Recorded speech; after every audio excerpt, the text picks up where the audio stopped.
My dear students, we learned about the verb. At first we learned what is verb. Verb is any work. যে word দ্বারা কোনো কাজ করা বোঝায় তাকে verb বলে। যেমন do, drink, read, write, draw, walk, sleep etcetera. ভাব অনুসারে ভার্ব দুই প্রকার, যথা finite verb and non finite verb. Finite verb যে ভার্ব দিয়ে কোনো বক্তব্য শেষ অর্থ সম্পূর্ণরূপে প্রকাশিত হয় তা হলো ফাইনেটিভ ভার্ব। যেমন হাসান গোস টু স্কুল, না গোজ হলো finite verb. They play football, play হলো ফাইনেটিভ ভার্ব।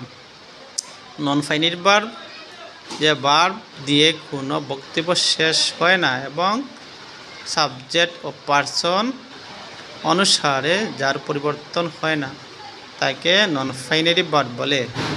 অর্থাৎ অর্থ প্রকাশে ভার্ব দুই প্রকার, principal verb, auxiliary verb. Principal verb হলো যে ভার্ব কোনো ভার্বের সাহায্য ছাড়া সম্পূর্ণ অর্থ প্রকাশ করতে পারে তাকে প্রিন্সিপাল ভার্ব বলে। যেমন প্লে, গো, ড্রিঙ্ক এটসেট্রা।